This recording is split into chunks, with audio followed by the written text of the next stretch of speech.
Uncle Damien on the ones and twos. Check. We are good, and that means that is one of the most satisfying sounds. Man, so we lit. Not a sponsor, but shout out Dr. Pepper. Maybe they should be a sponsor. Shoot, where do I sign? What dotted line do I have to sign for Dr. Pepper to be on board with us? Because the one produced by Pepper, who's a doctor. That would be incredible. Imagine if it really was some dude Pepper, like last name Pepper is a doctor. It's like, yeah, I really like pop, but like all them other ones suck. Make my own. Call it Dr. Pepper. It's so good. What's up, guys? It's KB. Make sure you subscribe to the Underground Sports Philadelphia YouTube channel. Click the bell icon down below so you don't miss a single video from us. And thanks for tuning in to another video from Underground Sports Philadelphia. Now let's get into it. Philadelphia, baby, you're going to love it. Best sports fans in the world. Actually, the worst, but that's what makes them the best. What is going on, everybody? Welcome into episode number 539 of Underground Sports Philadelphia, presented by the City of Vineland. It's KB, it's Deej, coming at you from Underground Studios. We're a little behind on getting the episode up. Yes, usually the Monday episodes are up at 6 a.m. on YouTube, youtube.com/@undergroundsportsphiladelphia, and whatever time the audio gets uploaded to the specific app of choice you listen to. But we were driving home from Albany covering the Premier Lacrosse League opening weekend, and the boys were tired. So we're recording now. It's going to be a night upload for the people, so stay tuned. You'll be listening to this. This all doesn't matter. We're just keeping you informed because that's what we do. We got a lot to dive into from the Phils. Nick Nurse official gets introduced and everything goes toe-to-toe with Howard Eskin, and I'm just so tired of Howard Eskin and all the people like blowing up his question out of proportion. It was ridiculous.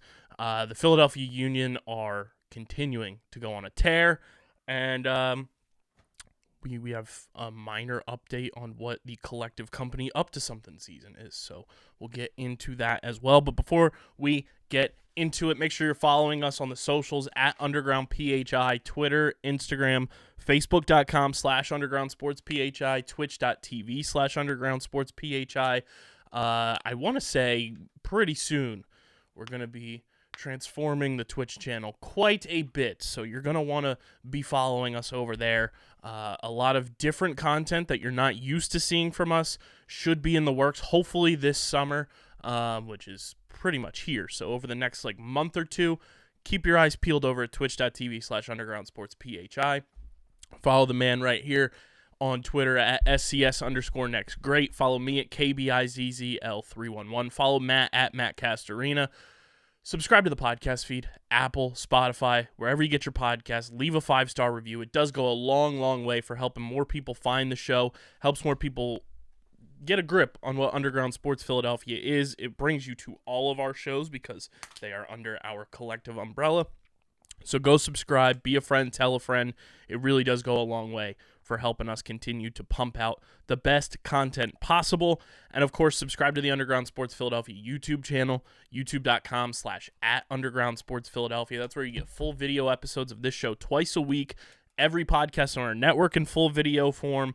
And there's no better way to consume it than on the YouTube. You get to see our faces. It's a lot more interactive. You can leave comments in the comment section, smash the like button, ring the bell icon. Get us to 600 subscribers by the end of June. We're on that journey. We're at 510 right now. 90 more of you just need to subscribe over the next collective 25 days. So go subscribe, be a friend, tell a friend, and let's keep that road to 1K marching along, and hopefully we hit 1K before the end of the year. That's the ultimate goal there, so go subscribe. And like I mentioned, this podcast, as always, presented by our awesome city, the City of Vineland. And the City of Vineland Municipal Calendar features city-organized, city-sponsored, and city-affiliated events that are of public interest. The calendar, which is accessible at vinelandcity.org, is a good way for residents and visitors to build awareness, remain engaged with city government, and participate in local events. You can also follow the City of Vineland on social media via their Facebook, Instagram, LinkedIn, and YouTube pages. Through these tools, you can stay connected to the community and get important announcements about programs and services offered by the city. Vineland, New Jersey, where it's always growing season. And big thank you to Security 21 Security Systems and Paul J. Gillespie Incorporated for their continued support of this podcast. Deej, what is poppin', brother? Crazy week and a half. We've got a lot done. Lot done. Saw a lot of sports. Did a lot of things. Life is good. We have quite a bit to dive into. The Phillies gauntlet road trip has come to a close where they pretty much underperformed like Matt and I expected them to, because that's just the Phils. And because the road trip started in May, the Phillies just always suck in the month of May for whatever reason. And our Phillies talk is brought to you by our awesome merch partners at PHI Apparel Company, the exclusive merch provider of Underground Sports Philadelphia. PHI Apparel Company provides unique designs and high-quality clothing for the great fans of Philly and our podcast network. We are lagging for some reason. I'm going to close that and see if that helps. Shut it down. All right, I think we're good now. Our Phillies talk brought to you by our awesome merch partners at PHI Apparel Company, the exclusive merch providers of Underground Sports Philadelphia, and they provide unique designs and high-quality clothing for the great fans of Philly.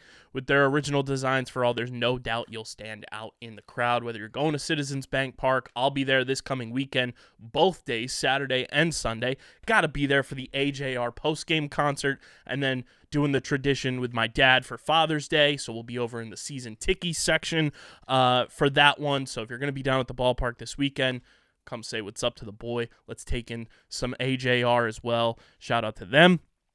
And hopefully you'll be wearing something from PHI Apparel Company because you'll stand out at Citizens Bank Park rocking their merch. Our listeners can use promo code UNDERGROUND for 10% off any apparel when you shop online at phiapparel.co. There's no better way to hook up pops for Father's Day, get your grandpa something, just somebody special. You want to get them some awesome merch. You want to support your favorite podcast network. Go get your merch because it is the most effective and direct way to support everything we're doing. Lets us do more dope stuff like DJ and I got to do this entire 2-week span. So go get your merch from our awesome merch partners at phiapparel.co. And they are currently running a bit of a special on their website as well. Not with our promo code, which you can use at any time, but now through Father's Day, 15% off everything. With code PHIJUNE. That's PHIJUNE. Now through June 19th. So go get your merch from PHI Apparel Company. You want to save a little bit there? Get 15% off with that code, or anytime, code UNDERGROUND for 10% off your order. The Phils, Deej, they go 4-6 on the 10-game gauntlet stretch against the NL East. Not the most ideal, especially since they got swept by the stupid Lowell Mets. They lose game 1 of the series against the stolen franchise Washington Nationals. But then they come out full force in the final 2 games. Kyle Schwarber remembered that it was June, hit 2 3-run bombs over the weekend. And the Phillies, somehow, some way, just when we thought we were out, they drag us back in like they always do. And it's very fitting that we're recording this now because this time last year, you were also here.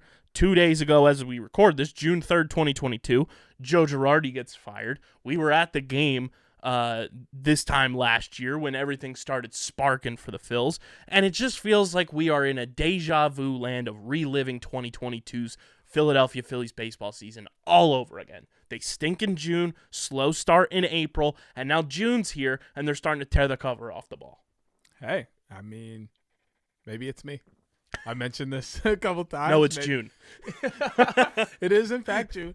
But I don't know. Maybe I just need to move over here. Good things happen when I'm in the area of the Phillies. Shout out Schwarbaum. He finally cracked himself, and got a couple off this weekend. It's especially as a DH, it's tough when you kind of hit a slump, and he's hit one recently. And so I think for him to see those bombs this weekend is really good for him. He's going to find kind of just that rhythm he needs to find. And then you look at the rest of the team that kind of just, like I mentioned on Wednesday, everybody kind of just needs to be patient and let things ride out. But going and getting some pitching wouldn't be a bad idea. But, yeah, I'm the Philly whisperer. Yeah, there's definitely something, yesterday was the goofiest game of all time. Drew Ellis, who gets called up because Alec Boehm is on the injured list. Hopefully the sweet baby boy Prince is back before we know it. Drew Ellis gets called up. We're playing Drew Ellis at third base, at first base, a collective unknown, pretty much, unless you're a true blue, down on the farm Philly sicko. I'm not even that much of a sicko that I don't even know where Drew Ellis came from. And everybody who listens to the show knows I'm a Phillies sicko. Drew Ellis hits 2 home runs yesterday. It was the summer of Drew. Welcome to the moment, kid. Like, that's the stupidity of this baseball team in the nicest way possible, is that you have these, like, unknown guys who just get called up. In spring training it was Jake Cave, and now he's down at AAA Lehigh Valley tearing it up. He's getting nicknamed the General down there. And now you have Drew Ellis getting called up in a pinch, scenario here. It's 2 home runs, helps you beat the Nationals, separate yourself a little bit out of last place because you're now 2 games above the Nationals in the standings. And still, somehow, some way, because the Mets are the dumbest franchise on the face of the earth, they sweep the Phillies, and now they've lost 3 straight. The Phillies are still right in the mix with the wild card and how everything plays out, because there's obviously 3 wild cards now. But you're going to have to get in with that 3rd wild card just because of how good some of these other teams are playing right now, especially the Arizona Diamondbacks. They don't seem to be slowing down anytime soon. And they're tied for first place in their division effectively with the Dodgers. The Pittsburgh Pirates are still hanging around somehow. They're on a 5-game winning streak. And then the stupid Miami Marlins are just continuing to Miami Marlin. They've won 3 straight. They're 7-3 in their last 10, and they're 4 games above 500, and I guarantee their run differential is probably like a negative 69, because that's just what the Marlins do. That is how stupid they are, but somehow, some way, the Phillies are still in the mix, and now the big Phillies Twitter, and I think every other team in Major League Baseball Twitter hype circles, the Cleveland Guardians designated Zach Plesac for assignment earlier this week, and a lot of people who have knowledge of pitching and everything know that the Cleveland Guardians are one of those pitching whisperer teams, and people are saying if the Guardians couldn't fix Plesac, it's going to be tough for another team to do it. I think unless your name is the Tampa Bay Rays, because they are the true blue, pitching whisperers. But if you're the Phillies, you have to take a shot on a guy like Zach Plesac. I don't care what you have to do. I don't care if he's coming in as a 5th starter, which is effectively what he would be in this rotation. Anything is better than what the Phillies have been putting out there as a number 5 starter between Bailey Falter, the Dylan Covey experiment that absolutely failed miserably on Sunday Night Baseball. You need somebody, and at least Plesac has major league pitching experience. Maybe get him out of the American League and some things change. I don't know what it is, but the Phillies pitching has just been so brutal to watch this year. It's been such a roller coaster, and if there's anybody that desperately needs pitching depth, it's the Philadelphia Phillies right now. If they want to go on a true postseason run again, you got to bring somebody in, and he's a low-risk, high-reward type of player. If he stinks, you let him go. If he's in here, you just effectively got your number 5 starter for a good portion of the season for free because he got DFA'd. So just go and sign him. I would take the chance on him.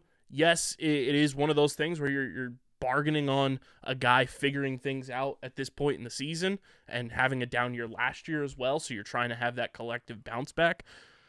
But what's the worst that could go wrong at this point for the Phillies? Like, you can't continue going through the rest of June and into July and waiting for the trade deadline to go and get another starter or 2 for this rotation. You can't wait that long if you want to be in the mix when July, August, and September are around.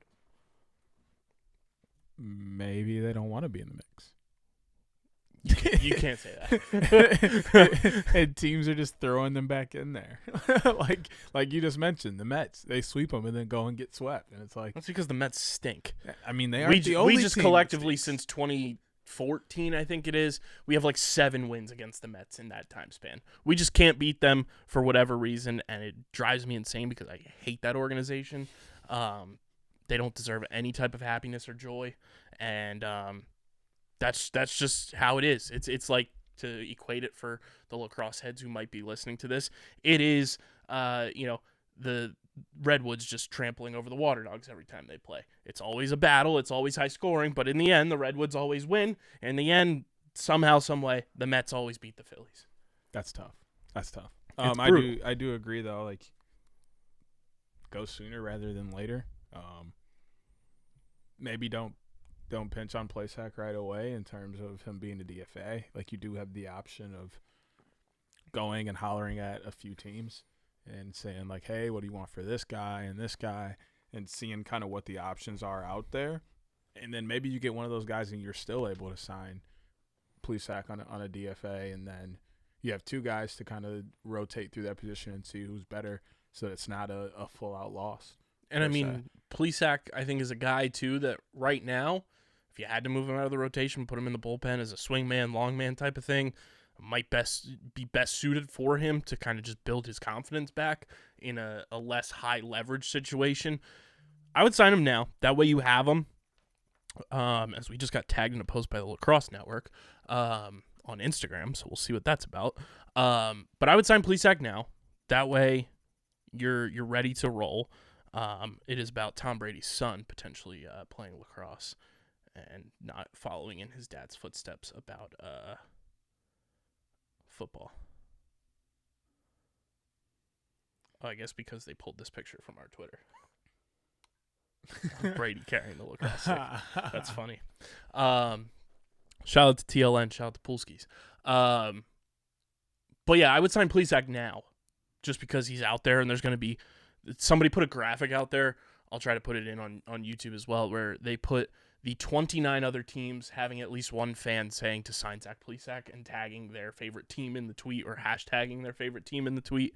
The fact that there's 29 teams out there who, based on name alone, want Zach Plesac on their roster, you just take, that's the type of guy you just take a chance on, and if it works, it works. If it doesn't, it doesn't. And then, like you said, once the trade deadline gets a little closer, we're in June now. We've seen trades go down in June throughout Major League Baseball history before. I don't know if it'll be that soon, because you guys know, if you listen to the podcast the past couple weeks, we're on hashtag White Sox Watch here. There's 4 guys there that you want to keep an eye on as the trade deadline looms for you, and you hope the White Sox just continue to crumble to just benefit you. But the Phillies were coming in, and Matt and I collectively were part of the Phillies fan base that thought they could go into this year with a 6-man rotation. They could go in there with Wheeler, Nola, Ranger Suarez, Taijuan Walker, who you signed in free agency, and then you were going to have Bailey Falter in the rotation to start, and then you had Andrew Painter, who unfortunately got hurt in spring training, and you're still waiting for him to work his way back. That was kind of a collective thought process of a lot of Phillies fans in spring training, that was that, hey, they could go with a 6-man rotation, stretch these guys out a little bit, not have to pitch them truly every 5th day, especially since a bunch of these guys had never pitched that deep into a season before and went all the way to the World Series, went all the way to Game 6 of the World Series. It made a lot of sense. And then Painter gets hurt. Ranger Suarez was going to pitch in the World Baseball Classic. Then he gets hurt. Taijuan Walker pitches deep into the World Baseball Classic. He hasn't looked comfortable at all this season, truly. And I mean, Wheeler and Nola have had big-time bumps in the road just getting comfortable this season. So, like, the Phillies are at a point right now where they just need to have those dart throw type of players coming into the mix. I don't know who it needs to be, but they need to find somebody quick, because it's getting late real quick in Major League Baseball. Like, it is June now, and before you know it, it's going to be the All-Star break, and that's when you really determine how all in a team really is, both as a buyer and a seller at the trade deadline. And that's where the Phillies need to figure out where they are collectively. And pitching's not the only need that this team has. This team needs depth in the infield. You're hoping Derek Hall is back at some point this month, like originally reported. He's at AAA right now on a rehab assignment.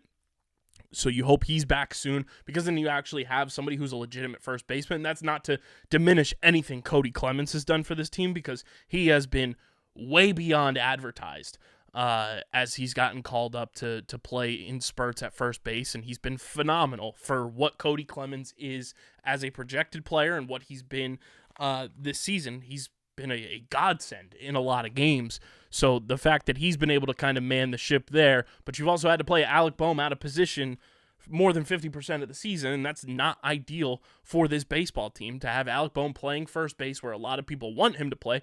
He's never played first base professionally until this year. That's not his natural position. He's progressing so well at third base, and the fact that you've had to kind of stall that progression just drives me nuts, because he's shown flashes more and more than it just being flashes at this point of being a high caliber third baseman. He's been able to play quality defense for you. And the fact that you've had to move him to first base because you have to alleviate the injury issues, and that makes your bench less deep because Edmundo Sosa is now playing third base. And it's just a whole collective thing, and the Phillies really need to, one, get healthy, then they need to address pitching, and they need to address depth on this bench, because they have too many guys, and I think Matt brought this up on Wednesday's show, they have too many guys that do the same thing. Too many guys that are just true swing for the fences, big-time mashers. They don't really have a lot of guys outside of Bryson Stott, Brandon Marsh, and when he was healthy, Alec Boehm, who Boehm can hit for power, but those are guys that are getting slap hits up the middle. They're working counts. They're getting on base. Outside of those three guys, who, oddly enough, are the young guys helping carry this team, and you're waiting for Trey Turner to continue to be part of that collective. He's just not been himself whatsoever this year. You need more guys like that, and more just like glue guys in the middle of this lineup to help alleviate the strikeout and woes of Kyle Schwarber. Bryce Harper still working his way back. Give him a couple days off. Let Nick Castellanos be a DH, not let him have to play in the field, even though he's been phenomenal in the field this year. They need to figure out some of the depth pieces. And another guy who got DFA'd today, one of my guys, I would love to see him in a Phillies uniform, Raimel Tapia. Go get him. He can play quality defense. He can get Schwarber off his feet a couple days of the week. Get Castellanos playing DH. You put Tapia in right field. He doesn't hit for all that much power, but he's a guy who can get on base. He's got speed. I would bring him in a heartbeat as a fourth outfielder, because, in my opinion, he's better than Dalton Guthrie. I mean, I don't hate that option at all. It never hurts going and getting a new guy, and even if you keep the old one, mixing things up and using some rotation out there to keep guys fresh. But at the same time, like, if you can hit for power, that means you can hit base hits. So I think there just needs to be a mindset and coaching change. It doesn't have to be a big one. Just, hey, let's literally just focus on getting on base. If they send you one down the middle, send it home. But if not, just take the hit that you get and get on base. And I think just everybody having that mindset completely changes, and it really opens up when you, like you mentioned, maybe there's a few lacrosse people listening. Think of aims, or when shooting, especially when I'm coaching now in high school, it's aim small, miss small, right? If you look at a lacrosse net, there's 1,001 tiny squares.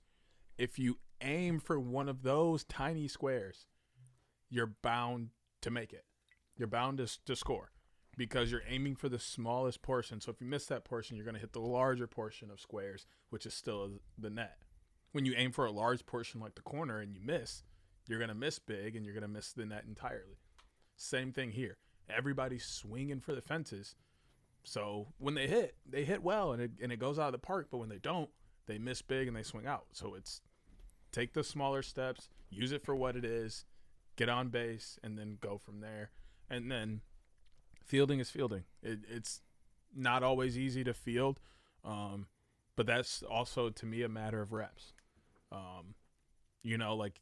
Once again, bouncing back to lacrosse, the more wall ball you play, the better you're going to be passing and catching.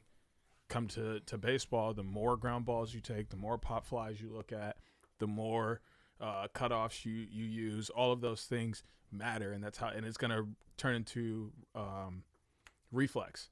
And when you reflex, it's when you stop thinking and you naturally just play. You let your instincts go, and that's when you play your best ball. 100%. And hopefully, this month of June, there's the Phillies. I think I saw a tweet. 60% of their games after the All-Star break are at home, which is a huge benefit for this team because they have been dreadful on the road this year. The Phillies' road record this year, Teach, 13-22. At home, 14-10. It's you even that out a little bit. You make the away record even like you add, let's say, 4 wins, make it 17-18. You're feeling a lot better about this baseball team. They need to play better on the road. But let's kick it to the NL East and effectively Major League Baseball. Run differential. It's brought to you by our awesome partners over at Wasted Wedge. A new age of golf has arrived, everybody, and if you are looking to be the talk and envy of your group and create memories with your friends and family, look no further than their lineup of Wasted Wedge products and merchandise. These Wasted Wedges are a blast to drink shots out of, on and off the course. Think your traditional shot ski that you had at college parties, at house parties, and how difficult that thing was to lug around because of how big a ski is, how much hot glue went into gluing down actual glass shot glasses onto that thing, and how many times there was broken glass at a party because somebody dropped the shot ski. Well, you don't have to worry about that with Wasted Wedge because it's all plastic. It's welded right here in the US of A, actually right here in South Jersey. It's a golf wedge. It's compactable, can fold right into a carrying bag that fits in the side pocket of a golf bag. Bring it out on the course, bring it to your bachelorette parties, summer parties. You are going to be the talking sensation of a house party, the barbecue going down at the neighbor's house. Bring the Wasted Wedge over. You will be the party savior.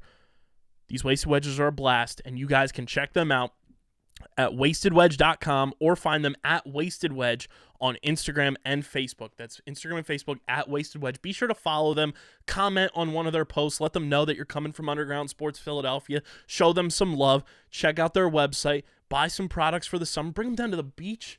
Imagine these things on the beach. You make a little sand like golf chip and putt going down, and then you got the Wasted Wedge to celebrate. You're going to be a rock star on the beach. Wastedwedge.com. Remember the name, Wasted Wedge. Here we go, Deej. The NL East run differential looks a little something like this. We still only have one team in the positives, and that's the Atlanta Braves. Where do you speculate they are sitting now with a record of 35-24?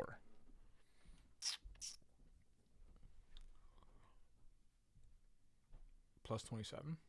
They are at a whopping plus 63. They are going to more than likely be the first team in the NL East to score 300 runs this year.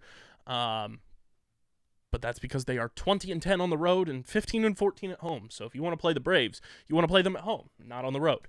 The stupid Miami Marlins, who just continue to be the dumbest team in all of baseball, 7-3 in their last 10. They're 32-28. They have scored the least amount of runs in the NL East. What is their record? Their run differential, Deej. You said they scored the least amount of runs? Least amount of runs in the division. And it's just stupid. They're negative 34. So close. Negative 37. Then we go to the Lowell New York Mets, who are sitting at 500 at 30-30. They have scored the second most runs in the division, but they have given up tied for third most.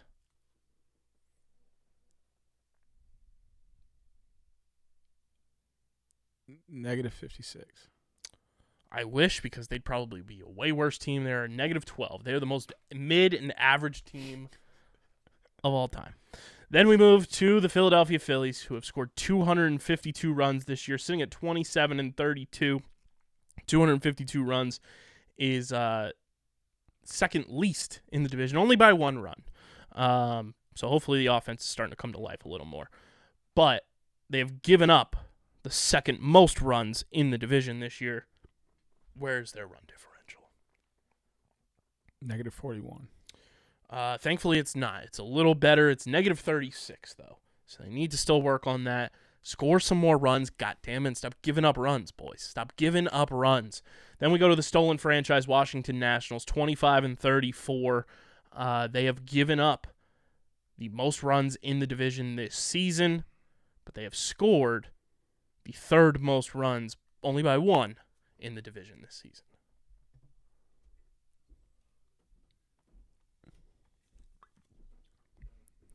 -39. Pretty damn close. -37 as well. That just goes to show you how stupid the Miami Marlins are.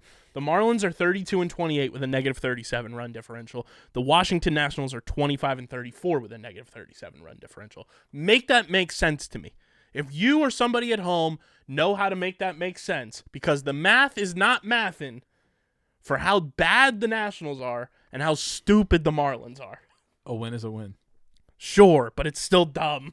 I mean, but that makes it make sense. The Marlins. No, it doesn't. The Marlins out here winning games by 1, but losing by like 6. So of course it makes sense. It's so ridiculous. That's exactly how that works out. And then you have a team like the Milwaukee Brewers, who are 32-27 in first place in their division with a -19 run differential, aka they're the Minnesota Vikings of the 2023 MLB season, because they're in first place with negative run differential. Looking across Major League Baseball, though, the best run differential in the National League belongs to the Atlanta Braves, who are at +63. Right behind them, though, at +55, the LA Dodgers. And the worst run differential in the National League still belongs to the Colorado Rockies at -57. The Pittsburgh Pirates at a +10. Cubs at a +6. Cardinals, last place in their division, 10 games under 500. The Phillies broke the Cardinals. You're welcome, Major League Baseball.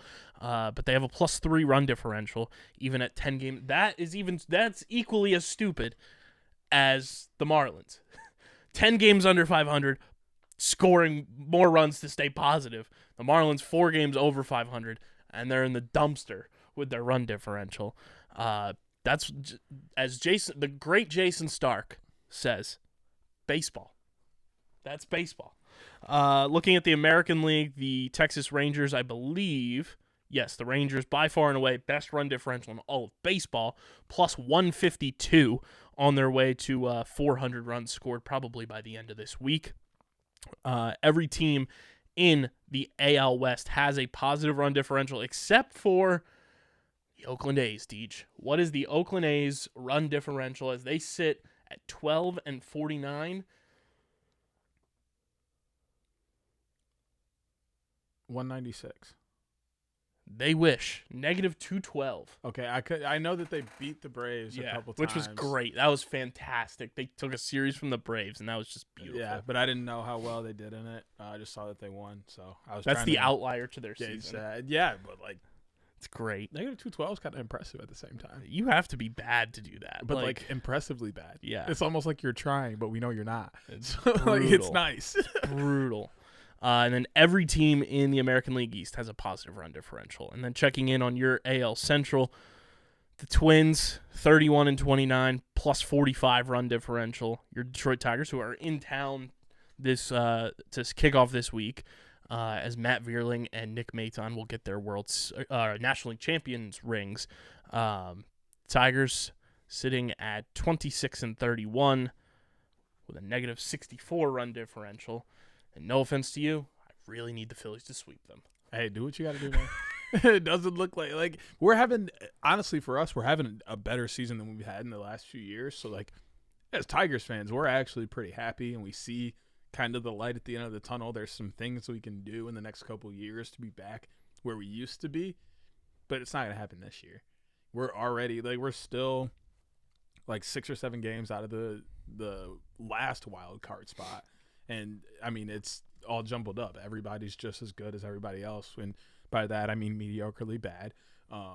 So, it's not like we kind of have a chance. For every series we win or every 2 games we win, there's a team above us that's doing the same thing. So, we kind of aren't moving. We're just staying in the same place. So, I'm cool with the Phils grabbing a few. And it helps y'all. It helps me. I don't care. Here's a fun fact for you, Deej, about the Tigers coming to Citizens Bank Park. This series will mark the final player, being obviously Miguel Cabrera. He's on his retirement tour. Miguel Cabrera is the last active Major League player who played at Veterans Stadium. Oh, that's The sick. stadium before Citizens Bank Park. It was he and Albert Pujols. Now Pujols retired, but Miguel Cabrera, last active Major League player to have played at Veterans Stadium, and this will more than likely be his final time playing in Philadelphia. But I was like, damn, that's crazy. And somebody brought up Rich Hill. Did Rich Hill ever play at the Vet? Rich Hill made his debut in 2005. It was the first year of Citizens Bank Park. So Miggy is the last player when he was on the 2003 Marlins. And I believe Tim Kelly from Phillies Nation tweeted the lineups that night. It is quite a fascinating collective of players who were in the lineup the last time Miggy played at Veterans Stadium. Comes from Baseball Reference. And it was on the 4th of July at Veterans Stadium. The Marlins, of course, won 2-1 because that's the Marlins. Let me know how you feel about these players. If you're too young to even remember some of them, it wouldn't surprise me. But these are like golden core 90s kid baseball players. This is the Marlins lineup that day. Juan Pierre, former Phil as well. He's like one of those guys that you hate playing against him, but when he's on your team, you absolutely love him. And even though the Phillies had him at the tail end of his career, I loved Juan Pierre. Luis Castillo, Pudge Rodriguez, Mike Lowell, Juan Encarnacion, Derek Lee, yes, Chicago Cubs, Derek Lee, Alex Gonzalez, Miguel Cabrera playing left field. Throwback. And the pitchers that day, Carl Pavano, Tommy Phelps, and Braden Looper. Wow. Here was the Phillies lineup. Placido Polanco, Jimmy Rollins, Jim Tomei, Bobby Abreu, Ricky Ledee, who was then pinch hit for by Pat Burrell, David Bell, who is now the manager of the Cincinnati Reds and is the last player to hit for the cycle in Philadelphia Phillies history, Todd Pratt, who was pinch hit for by Mike Lieberthal, Marlon Byrd, and then your pitcher that day was Kevin Millwood. Turk Wendell also pitched that day. Jason Michaels pinch hit. Dan Plesac pitched in that game, who is now an MLB Network analyst. Tomas Perez pinch hit in that game, and Jose Mesa pitched. Wow. Reading There were those some crazy lineups names. unlocked core childhood baseball memories for me, and I was like, God damn it, I'm old. You were not old. But then it also made me realize Miguel Cabrera, Is old. respectfully speaking, he's old. Yeah, he's old. He's old. It's crazy. Like, throwing back to left field is crazy. Left field. That Miguel man hasn't Cabrera. touched the outfield, like, since then. It's Honestly, crazy. man came to Detroit and was like, Third base, and then skirt right over to first base, and then now Victor he's just Martinez retired. It's like DHing. DH time. and that's it. Like, man, It's crazy. man said, I'm not touching the outfield again. And nah. Y'all got outfielders here? Say less. Miggy playing left field is one of the weirdest things to remember. And the Marlins won a World Series that year. Yeah. Stupid. Yeah. Stupidest Last time franchise. he won a World Series. Dumbest franchise ever. But from the MLB Diamond to Nick Nurse being introduced as Sixers head coach, it's brought to you by our friends at Kenwood Beer, the official beer of Underground Sports Philadelphia. They're going under that beautiful, beautiful rebrand that you're seeing on their social media. And if you're not following them, what are you doing? It's at Kenwood Beer. It's a refreshing light beer, just 4.1% ABV, 127 calories, 10 grams of carbs. Go to kenwoodbeer.com and use the Kenny tracker to see who has Kenwood Beer on tap in the Philadelphia area. Buy it at your local liquor store in Philadelphia, or if you're in Eastern PA, you can get it at your local Whole Foods. Light body, light calories, plenty of flavor, the best light beer on the planet. You must be 21 or older to do so. And of course, guys, please drink responsibly. Nick Nurse, introduced as the next head coach of the Philadelphia 76ers, gets bombarded by Howard Eskin, as every new coach in this city does. I can't stand it. Gets asked, do you want James Harden back? Nick Nurse goes on to say, James Harden's a fantastic player. And Howard Eskin says, that's not what I asked you. And he said, well, James has a decision to make. But I'll say this. I'd love if James were to be back. No lies there. And then everyone in Toronto media land was like, oh, Nick's not in Toronto anymore. It wasn't even that hard of a question. Nick tried to as the phrase goes, pussyfoot around it. got called out on it, and then answered the question. I saw no issue with it. Was it I think Nick was more thrown off that Howard Eskin was interrupting another reporter mid-question to ask said question, as Howard Eskin tends to do. But I saw no issue with the question itself being asked and then having to reiterate the question. But Nick Nurse is here, which has resulted in a late-night news dump yesterday that has me kind of irritated. Sam Cassell is leaving the Philadelphia 76ers and is joining Joe Mazzulla's coaching staff with the Boston Celtics. You're surprised? I just, one, my disdain, loathing, and hatred for that franchise. Two, I think we can both collectively agree Sam Cassell more of a head coach than Joe Mazzulla in the eyes of basketball fans alike. And three, Sam, what did we do to you, buddy? I mean, I don't think you guys did anything. I think it's just an opportunity for him to go back to an organization that he really loves and played for a long time. And I think that's really what's into it. And honestly, maybe he wants to be an assistant coach because it's not the pressure of a it's going to be very like, funny when Doc Rivers goes and is like the associate head coach or something in Boston again. I mean, he's going to go do like basketball operations or something. Like, I'm fine with it, whatever. But I'm saying with the Boston Celtics, and then they just rebuild that coaching staff that was here in Boston. Hey, that's got nothing to do with me. It would be hilarious. They might win, though, because they're Boston. All right, no. Hey, I would just say, you know how I feel about professional sports and the way things roll and how they're played out. I would. Yeah, well, we broke that script this year. Yeah, we did. We did. Very surprised by that. Honestly, thought they would at least be in the finals this year because of things that transcribed. But hey, rip Bill Russell and go Heat. I'm just bummed Sam Cassell's gone. I really liked him as an assistant coach. I think he is the major catalyst behind Tyrese Maxey's progression and him becoming the player we know and love now. So I think it's going to take another special, assistant coach to come in, and not that I doubt Nick Nurse's abilities as a head coach, but I feel like Tyrese Maxey is the type of player that responds well to a hands-on and very interactive assistant coach, especially from a shooter's perspective and how young Tyrese is. Like, people forget, I think, that Tyrese Maxey barely played college basketball because he was a pandemic draft pick. His season was cut short right away, pretty much. I think he played 2 months of college basketball, and that was it. So in the basketball landscape, and a lot of people didn't think Tyrese Maxey would ever become the player he is even now.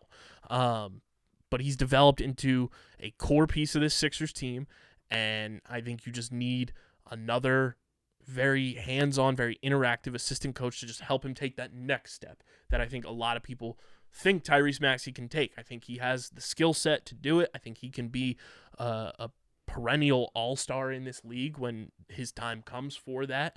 And if you get the right people in place on Nick Nurse's coaching staff, I think Tyrese Maxey is going to be a huge beneficiary if you have the right assistants in place. Yeah, I mean, assistant coaching and the crew you have around you is very important. So is Sam Cassell a loss? Yeah, because of who he was as a player. I also think Sam Cassell would be a phenomenal head coach. We've talked about it on here, and I think a lot of Sixers fans have talked about it. Sam Cassell, for a long time, we wanted him to replace Doc because I think he has the skill set as a former player and as a assistant coach to go in and be a head coach of a team in the NBA if he wanted to, obviously. But it is shocking that he's kind of just sticking with the assistant route, and we're just getting a bunch of retread hires in the NBA like we always do. I mean, yeah, that's kind of just how it is.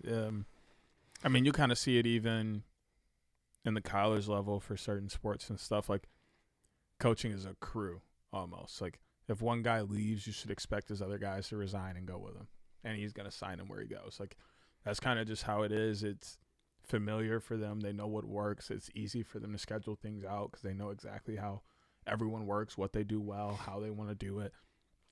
So it's tough to switch that up too, right? Nick Nurse and Sam Cassell possibly could have never been on the same page and bumped heads a lot. And there's all those kind of things to look at as well. So, like, yeah, he's a loss because of what he knows about the game, how long he's been around it, the player he was, the coaching he brought. But there's going to be someone along down the line that is going to do the same thing and mesh very well with Nick Nurse. And honestly, at this level, you shouldn't be too worried about who it is because they're an assistant coach in the NBA for a reason. They know what they're doing. They're going to be able to come in and help your team however it needs to be helped. What you have to worry about is the relationship they have with the front office and their coaching staff and everyone else around them. Like, you can come in as assistant coach, but if you don't get along with everybody, you're going to throw everything off. So I think Nick Nurse finding assistants or a crew around him that is good for him and is on the same page with him is what everybody should really be looking at this for, and not looking at the individual pieces that are leaving or coming and how they may affect, because it's a group thing. I have such a weird feeling that Mike D'Antoni's going to be on this coaching staff. He feels like the one, he's Daryl Morey's guy. Two, it just feels like now that Sam Cassell is gone from kind of that high-level assistant coach role, I feel like D'Antoni has no want to be a head coach anymore in the NBA. He's going to come back, do the same thing he did all those years ago with the Sixers, and it was like an associate head coach. He was, the assistant head coach type of thing. Something tells me he's going to end up here, and it's just going to be to pitch to James Harden to stay because D'Antoni and Harden have their relationship, and it's going to be one of those things that everybody is going to be up in arms about. It's like, what the fuck are we doing this for? We've done this already. Daryl, stop hiring people from Houston. Put the Rolodex down. Put the crypto down. Put the bored apes away. And let's build this basketball team. The other news from the Sixers, Daniel House opts into his $4.5 million player option. So another season of kicked from the bubble, Daniel House. I did listen to the Rights to Ricky Sanchez this weekend, and they said it would be very funny if the Sixers have, because we're still also waiting on Montrezl Harrell, who love Trez as a person and as a personality. He can't play basketball anymore. He's done. So hopefully for the Sixers' sake, he's not on this roster, but Spike Eskin said it would be very, very funny if collectively the Sixers are paying P.J. Tucker, Daniel House, and Montrezl Harrell's salaries while James Harden's in Houston. That would be crazy. Because everyone's like, oh, James Harden took a pay cut, and this, that. It's like, we also paid his guys to come here and lost 2 second-round picks for tampering. We basically paid James Harden in the way of, here are your boys. We helped you out and get people you're familiar with on this roster to make you happy. So that would be very funny if it's like, I'm out to Houston. Enjoy Philly, boys. As we look to hopefully figure out this roster, because there's only 2 certainties on this roster. Well, now 3 because Daniel House is here, but who knows? He could get cut too, but I'd be shocked if the Sixers cut him for the money he's making. But right now, your 3 knowns are Joel Embiid, Tyrese Maxey, and Daniel House. What a core. What a core. It's a great core. I'd rock with that. Build around Daniel House. I'd rock with that. Dan in the big blue house. Oh, man. This fucking team. Anyway, a team that is actually pretty damn good. It's brought to you by our friends at Tomahawk Shades, the best small batch eyewear in the game. They've got the blue light glasses, the sunglasses. The sun is out. Summertime is here. You should be protecting your eyes when you're outside, when you're watching your favorite Philly sports teams go to work, your favorite shows and movies, whatever it may be. You should be protecting your eyes watching your TVs, watching your screens with their Blue Light Plus glasses. They also have prescription lenses if you need to see a little better. If you need your prescription, they've got you covered. They're the best in the game. They are small batch eyewear that is a fraction of the price of the big eyewear companies. No need to go out and spend $300 on a pair of sunglasses when you can get the better quality at a fraction of a price for probably $60 from Tomahawk Shades. They're the best in the game, and you can also cut that fraction of a price into a smaller fraction with our promo code at checkout. Fill up your cart, get everything you need. Use code USP at checkout for 25% off your order. That's a ridiculous price. Promo code. Nobody gives out 25% ever. Take advantage of it. Gear up for the summer with Tomahawk Shades. Use code USP for 25% off your order. Deej, the Philadelphia Union, continued to just be the Philadelphia Union, the epitome of consistency and success. They're in third place in the Eastern Conference, 1 point out of second place, right behind Nashville, and just 9 points behind Cincinnati, as they just continue to, as the kids say, dupe along and keep winning. They won on Saturday against Montreal 3-0. Then they have a match on Saturday against San Jose out in San Jose. And then they are also on the road on Wednesday, the 21st, against Orlando before coming back home on Saturday to host Miami. 3 very winnable matches that if you get those 3 points, you're hoping for a Cincinnati blunder in there one way or another. By the end of the month, the Union could see themselves right on the cusp of or potentially in first place in the Eastern Conference. And it's a patience. Soccer is one of the most patient seasons you have to have as a team. If you hit the panic button too early, you are literally going to ruin yourself. There's some other leagues and sports where you can hit the panic button early and then go, okay, hold on. Let's reassess. We did this too early. Let's just focus on this, and this. But if you hit the panic button too early in soccer, you are going to ruin yourself.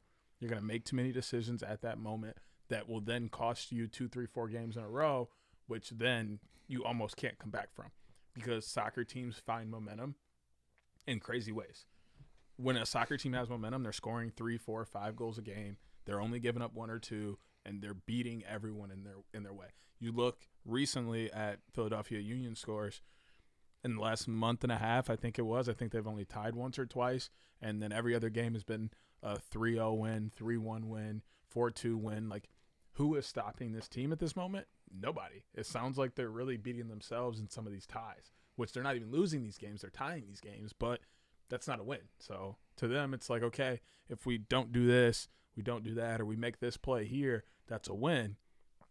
So they're very much in that groove where they're not conceding losses. They're really just having wins and ties, and that's a dangerous spot for any opposing team to come into. When you are that team, you love it, but you have to also be patient with yourself and continue to grind as hard as you're grinding in practice on the road, looking to win games at home, because once you take that dip's going to ride for a little bit, and it's going to take you a minute to get back up. And it was early season where the Union were playing in CONCACAF Champions League, so they had a lot more on the schedule. Then they had U.S. Open Cup as well, so it was a lot more on the schedule than what they are probably traditionally used to all at once hitting them. So now that they have a consistent schedule, and we've talked about this probably for the last month on the show, they're just finding their way, and as the summer months kick in, the Union tend to find their way.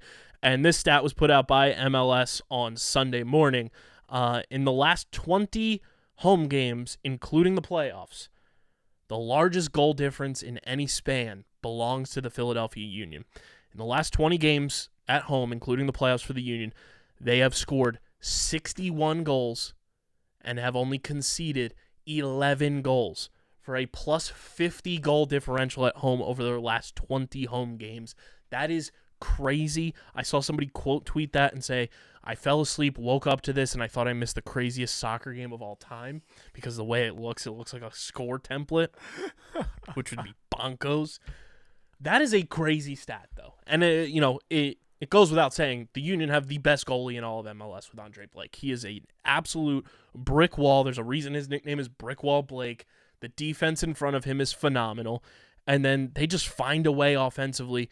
When things aren't working, Jim Curtin finds a way to adapt, adjust, and make the best out of the players that he has on this roster, who are super talented. Julian Carranza, I think for the 3rd straight week, is now on the MLS Team of the Match Day, which He's been on fire this year.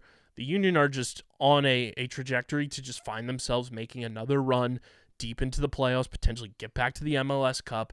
They are the epitome of consistency, and you just love to watch them succeed.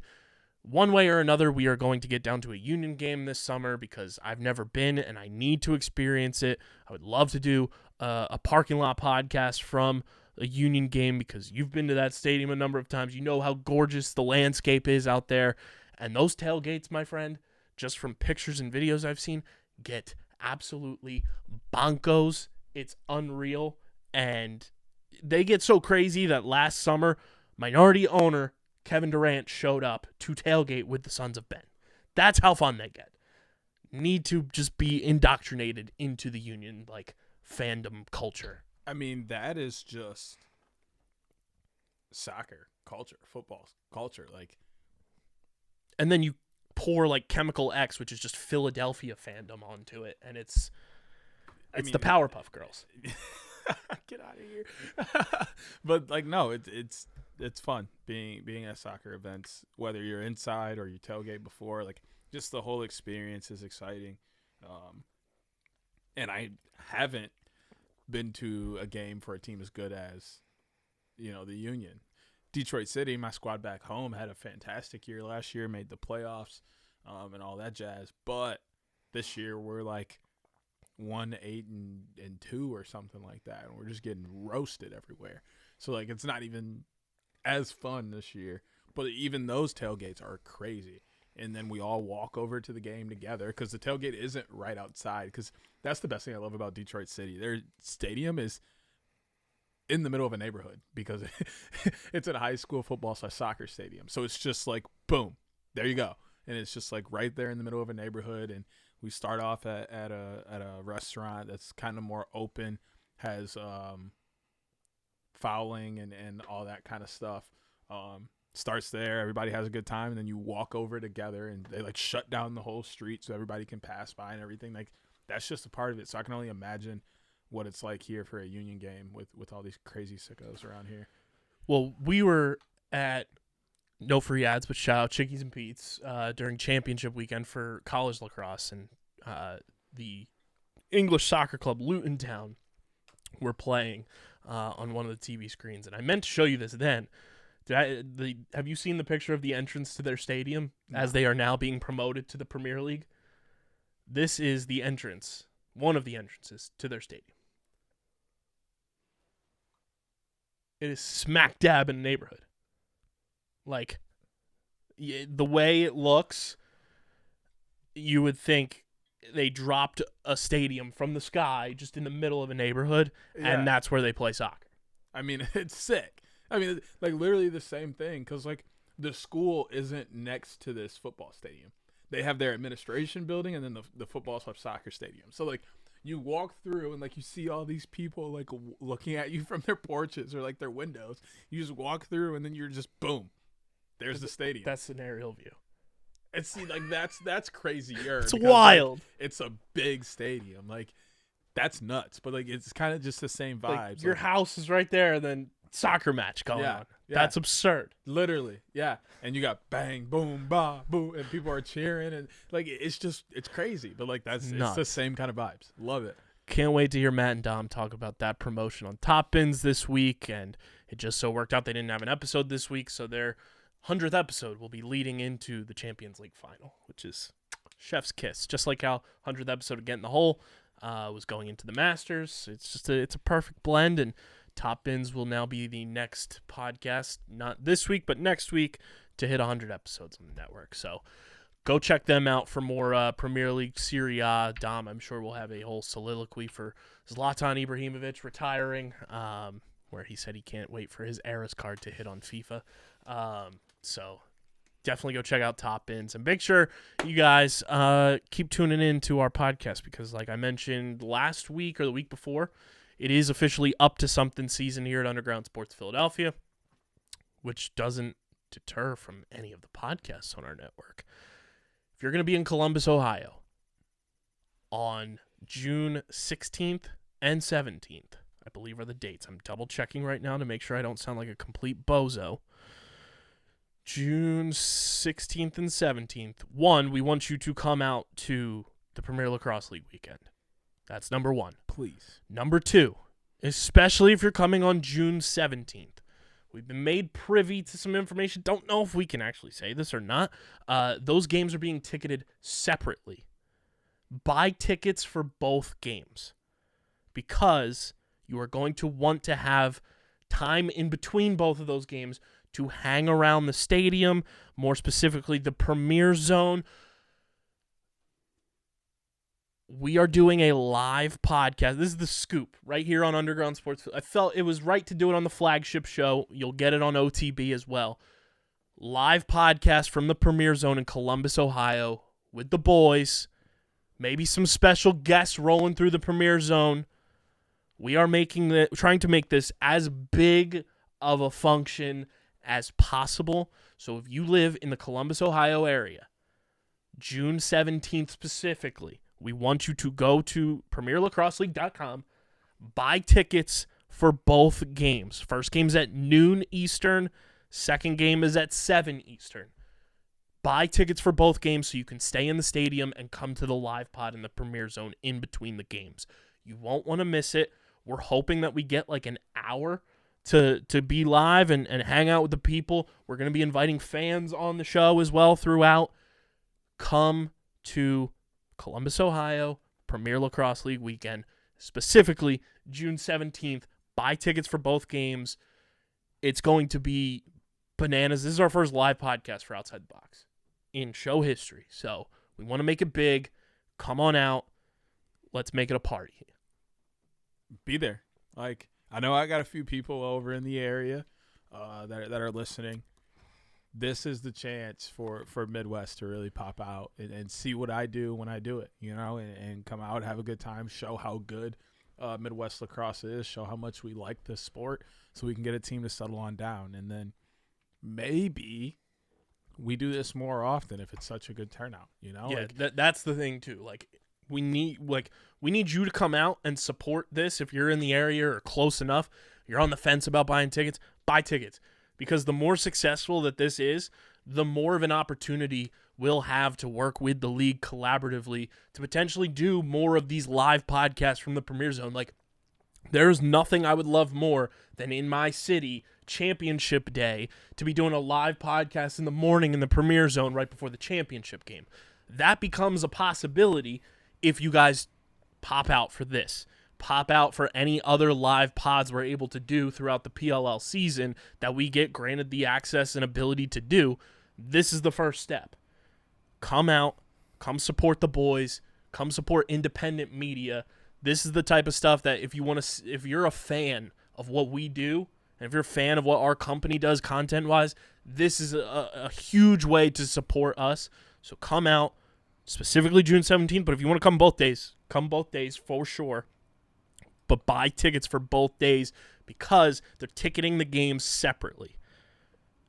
Get tickets to both games. You can hang out in the stadium, be in the Premier Zone, and you'll be able to come through for the live podcast. Hopefully there'll be marketing for it very, very, very, very, very, very soon because it is 2 weeks away now.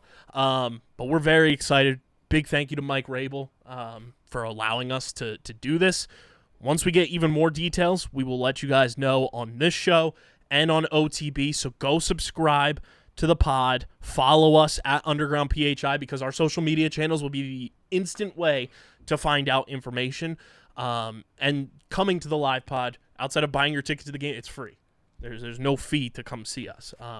So follow us at Underground PHI, Twitter, Instagram. Follow Deej on Twitter at SCS_NextGreat. Follow me at KBIZZL311.